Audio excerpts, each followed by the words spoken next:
Ви коли-небудь бачили, як продають цілу націю? Не за території, не за порти, чи за нафту, а за 200 золотих червінців і 120 шкурок соболя. Саме стільки в 1686 році коштувала, так би мовити, духовна приватизація України. Москва не просто захопила наші церкви, вона здійснила найбільшу релігійну аферу в історії всієї Європи. Ми звикли думати, що РПЦ в Україні – це питання просто віри. Насправді це питання хабаря, підробки документів та 300 років релігійного гіпнозу. Сьогодні я доведу вам те, що ми називаємо канонічним православ'ям. Було звичайним рейдерським захопленням, санкціонованим, корумпованим патріархом в Стамбулі. Пристебніться, ми розбираємо справу про крадіжку української душі, яка зробила Москву імперією. Контури історії починають розслідування, яке змінить ваше уявлення про те, кому ми молимося останні 300 років. Щоб зрозуміти, для чого Москві знадобився Київ, уявіть собі два паралельних світи. 17 століття Київська митрополія – це не просто церква, це інтелектуальна держава в державі. Тут панує дух Петра Могили.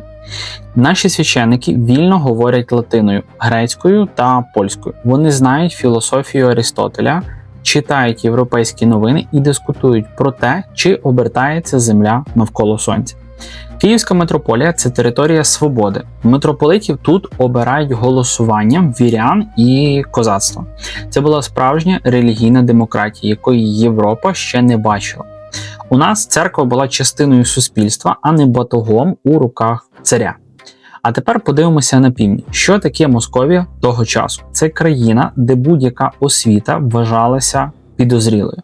Знання латини прирівнювалися до чаклунства. Там панувала ідея, так би мовити, православної ізоляції. Якщо ти не такий, як ми, ти автоматично є антихристом. У них навіть не було вищих шкіл. Розумієте, поки в Києві друкували тисячні тиражі богословських праць, у Москві патріарх Никон влаштовував реформи, через які людей спалювали живцем. У зрубах лише за те, що вони хрестилися 2 пальцями замість 3. Московське православ'я було закритим, фанатичним і неймовірно агресивним. Але у них був план. Вони мріяли стати Третім Римом. Але була одна маленька юридична заковика. Як ти можеш стати Римом, якщо в тебе немає спадкоємності від справжньої Русі? Без Києва Москва була всього лише навсього периферією, улусом, який випадково вдалося, скажімо так, якось розростися. Їм була потрібна наша історія, наші святі і наші мізки. Але просто так Київ би, звичайно, щоб не здався. Козацька шабля і київська мудрість була надто міцним горішком. Тому вони вирішили діяти інакше. Не силою, а підступом. Москва почала готувати угоду цілого століття, яка на 300 років перетворить вільну київську церкву на ідеологічне гетто. І ось тут на сцену виходить гетьман Іван Самойлович та московські посли з мішками золота. Починається велика дипломатична гра, де ставкою була душа цілого нашого народу. Давайте зафіксуємо реальність 1680-х років. Київ – це не просто місто, це інтелектуальний шлюз між Європою та Сходом. Тут працює Києво-Могилянська академія, де стандарти освіти такі самі, як у Сорбонні чи Паризькому університеті. Наші студенти вивчають не лише «Отче наш». Вони гризуть граматику, риторику, діалектику, арифметику, геометрію, астрономію та музику. Уявіть собі типового київського священника того часу. Це людина, яка вільно читає Овідія та Вергілія в оригіналі, знає тонкощі католицького богослов'я, щоб вміти з ними дискутувати. І має бібліотеку, де поруч із псалтирем стоять праці з права та філософії. Київська церква була соборно-правною. Що це означає? Це означає, що прихожани мали голос. Громада могла не прийняти священика, якщо він був невігласом або самодуром. Це був дух козацької волі, перенесений під церковні бані. А тепер розвертаємо камери на 180 градусів, подивимося на Москву. Там ситуація була діаметрально протилежною. У Москві на той момент панував такий рівень підозрілості до знань, який нам зараз просто з вами важко уявити. будь-яка людина, що знала латину, автоматично потрапляла під підозру в шпигунстві на користь Папи Римського. Московське православ'я трималося на обрядовірстві. Для них було неважливо, що ти відчуваєш чи що ти розумієш. Важливо було, як саме ти махаєш кадилом. І отут стався колапс. У середині 17 століття патріарх Никон вирішив виправити помилки в московських богослужбових книгах. І знаєте, що в цей момент з'ясувалося? Що в Москві банально немає людей, здатних професійно звірити тексти з грецькими оригіналами. Тобто не було людей, які на професійному рівні могли володіти якоюсь мовою, так би мовити, цивілізованою на той час. Вони століттями переписували книги з помилками, бо ніхто не знав банальну мову. Тобто хтось зробив первинний неправильний переклад, після нього всі покоління, вони переписували всі ті самі помилки, всі ті самі неточності і повністю в такому, скажімо так, в таких умовах, власне, оце московське православ'я, воно довгий період часу розвивалося. Саме тому Москва була змушена запрошувати київських вчених. Їм банально просто не було до кого звернутися, щоб це все, скажімо так, зробити апгрейд і це все виправити. Але запрошували їх як іноземців з острахом. Чому? Для московських бояр київський чернець, який знав філософію, був чимось на кшталт інопланетянина. Небезпечним, але в ту ж чергу дуже і дуже сильно потрібним. У Москви був величезний комплекс меншовартості. Вони називали себе Третім Римом, але цей Рим був безграмотним.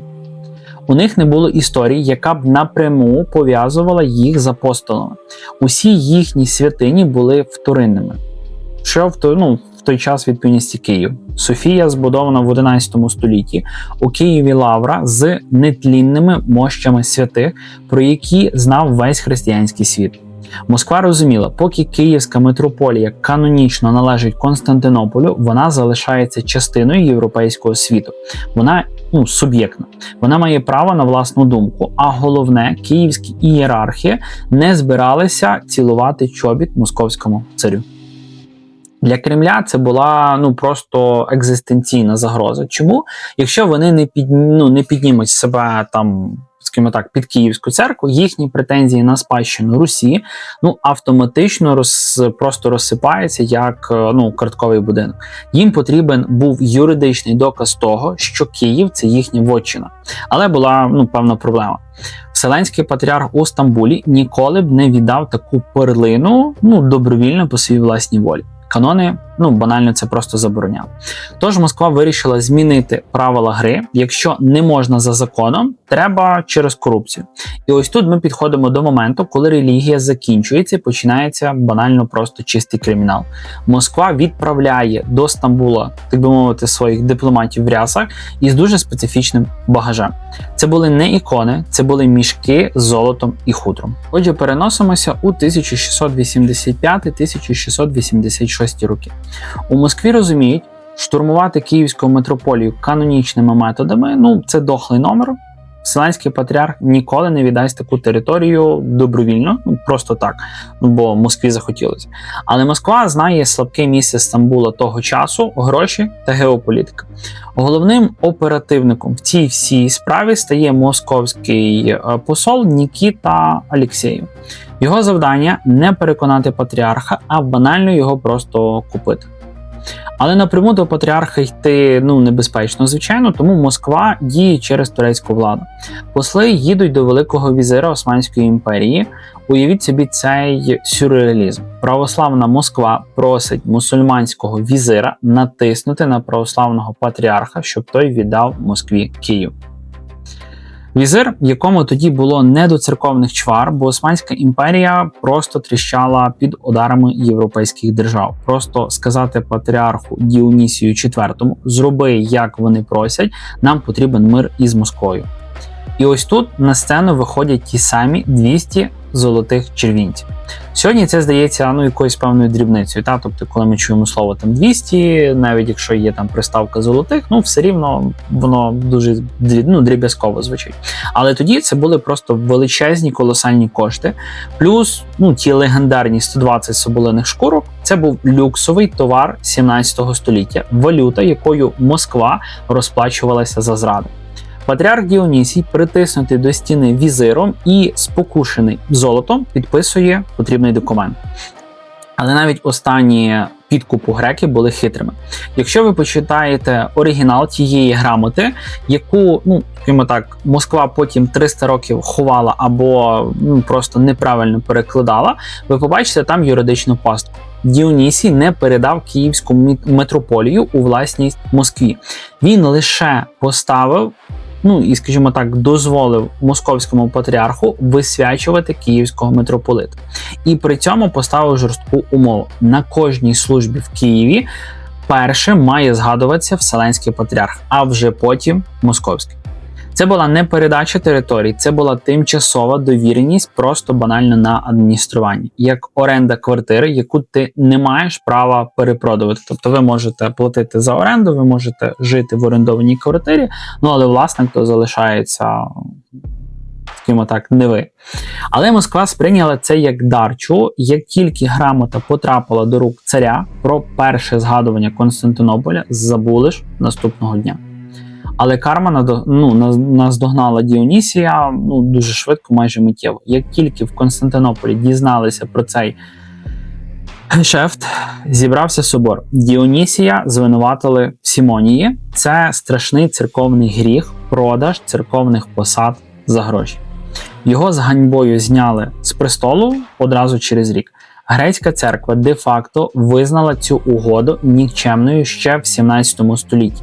Проте Москві було, звичайно, що до цього байдуже. У них на руках був папірець, і під прикриттям цього папірця вони почали справжній терор у Києві. Першим ділом вони взялися за вибори, звичайно, що київського митрополита. До того часу це було вільне голосування, але Москва привела свого кандидата Гедеона Четвертинського. Його обрали під дулами московських мушкетів і під тиском гетьмана Самойловича. Якщо брати такий певний історичний екскурс, Самойлович не був швидше українським гетьманом, він, скажімо так, працював і нашим, і вашим, і саме за нього, власне, це все відбулося, така, можна сказати, пришвидшена здача нас, так би мовити, Москві тогочасній, якого Москва також тримала, так би мовити, на гачку, власне, гетьмана Самойловича. Більшість українського духовенства бойкотували ці вибори. Ви про це чули в школі? Я особисто ні. Коли я вивчав історію в школі, чесно, мені все докладно і максимально по-простому, яким чином, так би мовити, Київська митрополія попала під московську, чесно, мені цього не пояснює. Наскільки нас просто банально за таке, золоте брязкальце умовне здали, продали, по факту все. Найвищі ієрархи Києва, настоятелі найбільших монастирів просто не прийшли на цю, так би мовити, коронацію. Вони розуміли, що це кінець їхньої свободи. Гедеон поїхав до Москви і вперше в історії склав присягу на вірність не Богу, не громаді, а московському патріарху. Це була точка неповернення. З цього моменту Київська митрополія офіційно стала просто філіалом, але щоб люди не збунтувалися, Москві потрібно було стерти пам'ять про те, як було раніше. І вони почали масштабну операцію з переписування історії та цілого релігійного гіпнозу. Ви могли випадково подумати, що перехід під Московію – це була просто якась там певна формальність. Скажімо так, молилися Константинополю, тепер Москві. Здавалося, яка різниця? Молилися ж все рівно комусь та й молилися, так? Але різниця була досить суттєвою, колосальною в тому, що з цього моменту почалося тотальне полювання на українське слово і традицію. Якщо при Константинополі ми були в підпорядкуванні, звичайно, але ми все рівно мали, скажімо так, умовну грамоту вольностей, де ми були вільні на своїх теренах, тобто ми могли мати свободу в богослужіннях, всіх церковних традиціях, то при Москві такого і близько не було. Цей зашморг, він починав дуже і дуже швидко, скажімо так, затягуватися на шиї українського духовенства. Москва не просто хотіла контролювати священиків, вона хотіла контролювати те, що у вас в голові. Першим за справу взявся Петро І.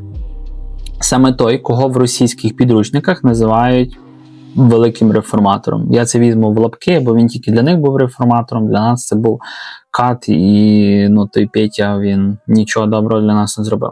Для України він був великим Катом. 1720 рік. Запам'ятайте цю дату. Петро І видає указ заборонити друкувати в Києво-Печерській та Чернігівській лаврах будь-які нові книги. А ті, що вже є, переробити таким чином, щоб вони ні в чому не відрізнялися від великоросійських. Це був перший в історії офіційний лінгвоцид. Розумієте цинізм? Наші книги, які були взірцем для всього православного світу, тепер оголошувалися неправильно. Спеціальні цензори, частково це були московські чиновники, які ледь читали, перевіряли кожну літеру.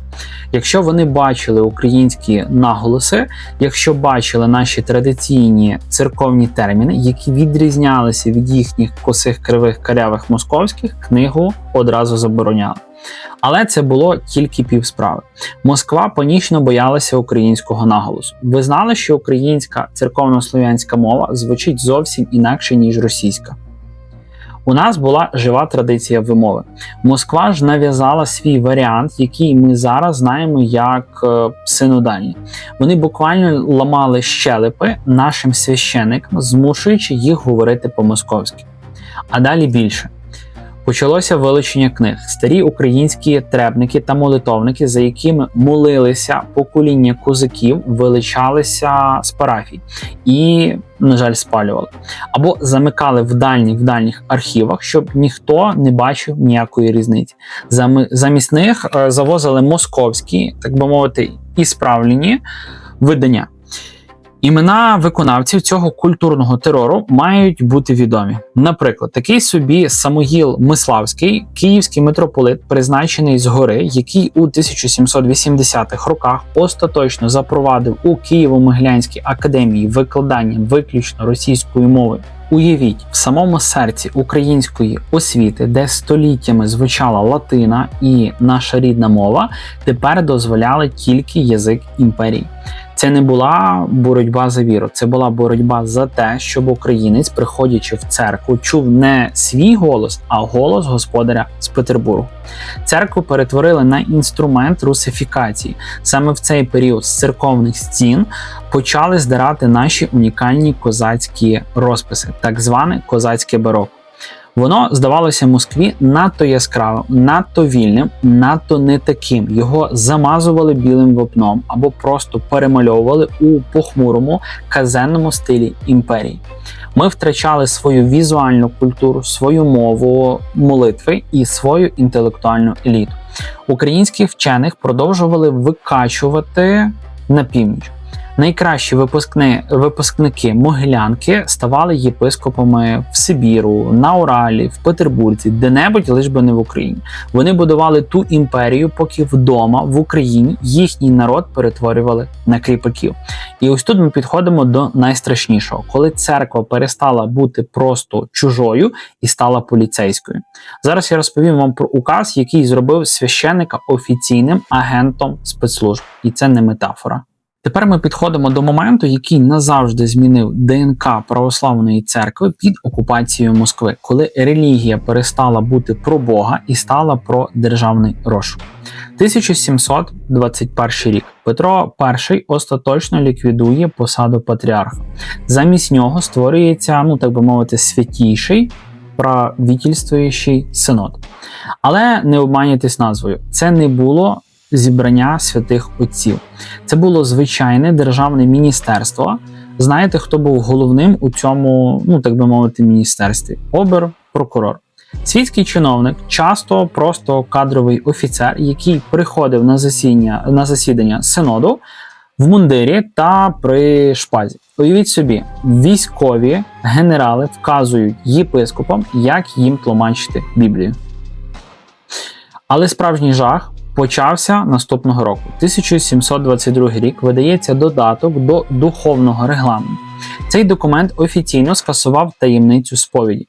Це був просто безпрецедентний випадок в історії християнства. Священиків під страхом смерті або довічної каторги зобов'язали, якщо людина на сповіді зізналася в зловмишленні просто проти царя, держави чи особистої честі царської, всієї родини, священник мусить негайно бігти в тайну канцелярію і писати на цю людину донос.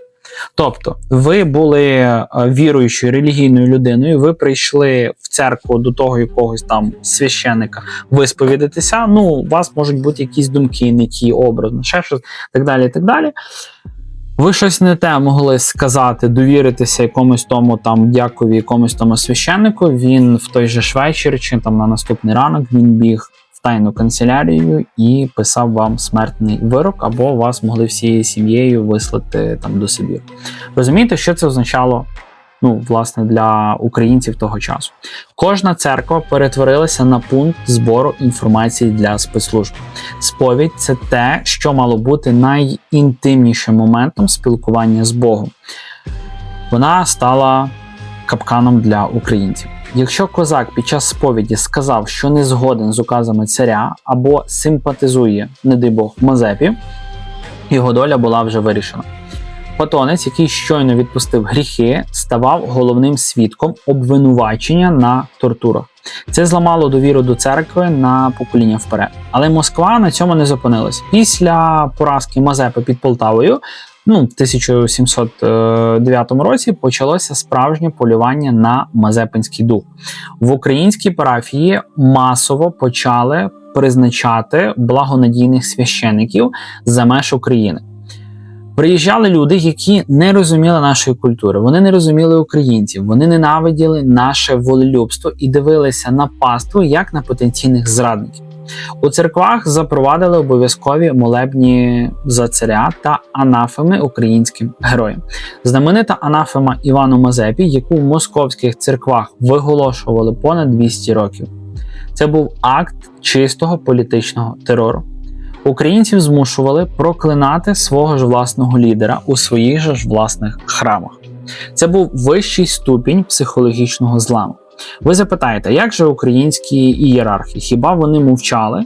Ті, хто не мовчав, закінчували своє життя в засланні або в монастирських в'язницях Соловків. Як для прикладу Арсеній Мацієвич, митрополит Ростовський, а за походженням він був з Волині, волинянин, він був єдиним, хто відкрито виступив проти секуляризації церковних земель Катериною II. Його позбавили сану, назвали Андрієм Вралем і замурували живцем у камері в Ревелі. Нині це є Таллін. На дверях його камери не було навіть імені, тільки номер. Ось що ставалося з київськими інтелектуалами, які намагалися нагадати Москві про якісь канони, які її абсолютно не цікавили. Ця система створила новий тип священника, чиновника в рясі, який, на жаль, є по сьогоднішній день, є ця служба ФСБ в Україні, Московський патріархат. Це теж, якщо будуть попадатися, я знаю, що це не дійде до тих, хто ходить, поклоняється Гундяєву по сьогоднішній день, але можливо, тобто після перегляду, прослуховування цього відео, можливо, ви над чимось задумаєтесь і робота над цим відео, вона не буде даремною. Чиновника в рясі. Слухняного, заляканого і повністю залежного від державної зарплати. Церква стала частиною імперського апарату придушення. І саме цю модель Москва намагалася втримати в Україні всі ці століття по сьогоднішній день. Коли ми сьогодні чуємо про священиків УПЦ МП, які коригували вогонь російської артилерії або переховували диверсантів, знайте, це не випадковість, це традиція, закладена ще тим клятим Петром І в 1722 році. 304 роки ця ситуація з московським патріархатом, вона є на Україні, вона, скажімо так, знищує, роз'єднує українців і стикає українців між собою.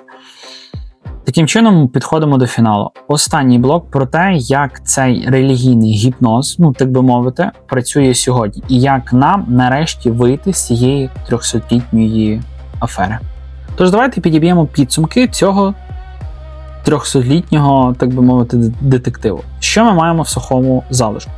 У 1686 році Москва не об'єднала православ'я, і близько ні. Вона здійснила класичне рейдерське захоплення інтелектуального та духовного ресурсу нашої України. Вона купила підпис патріарха за 200 монет, порушила всі умови угоди вже буквально на наступний день, а потім 3 століття випалювала з нашої пам'яті саму просто згадку про те, що колись була Київська церква, колись вона була вільною, європейською та демократичною. Цей релігійний гіпноз тримався на 3 китах. По-перше, на цензурі, по-друге, на залякуванні і третє, на підміні понять. Нам казали, що без Москви ми є неканонічні. Але тепер ви знаєте правду. Неканонічною була сама Москва, яка діяла методами корупції та шантажу. І ось у 2019 році сталося те, чого в Кремлі боялися більше за ядерну війну. Вселенський патріархат офіційно визнав, що грамота 1686 року була анульована. Пастка захлопнулася. Юридично Москва більше не має жодних прав на Київську митрополію взагалі. Але чому це так важливо для нас, конкретно саме зараз? Чому ми досі бачимо такі запеклі бої за кожну церкву в селі, за кожен монастир? Тому що Москва знає, без контролю над нашою душею вона ніколи не зможе контролювати нашу територію. Російська церква в Україні – це останній якор, який тримає нас у порту цієї клятої імперії. Це інфраструктура, через яку десятиліттями вливали отруту про руський мір, про гріховність, боротьби за незалежність і про те, що ми лише додаток до якогось там старшого брата. Подивіться на імена тих, хто сьогодні чинить опір духовній деокупації. Це ті самі методи, що й у 18 столітті. Маніпуляції, крики про гоніння на віру та залякування пеклом. Але історія – це найкращі ліки від страху. Коли ти знаєш про соболиний хабар, тебе вже не налякати якимись там розповідями про якусь вічну єдність і всякі ті бредні тої пропаганди, яку вони вигадують. Ми зараз проходимо через буквально унікальний період. Ми не просто міняємо вивіски на храмах. Ми повертаємо собі право на власну молитву. Ми повертаємо те, що було вкрадено у нас Петром Могилою, козацькими гетьманами та тисячами безіменних священників, які гнили в тюрмах просто за те, що не хотіли ставати агентами якогось там російського царя.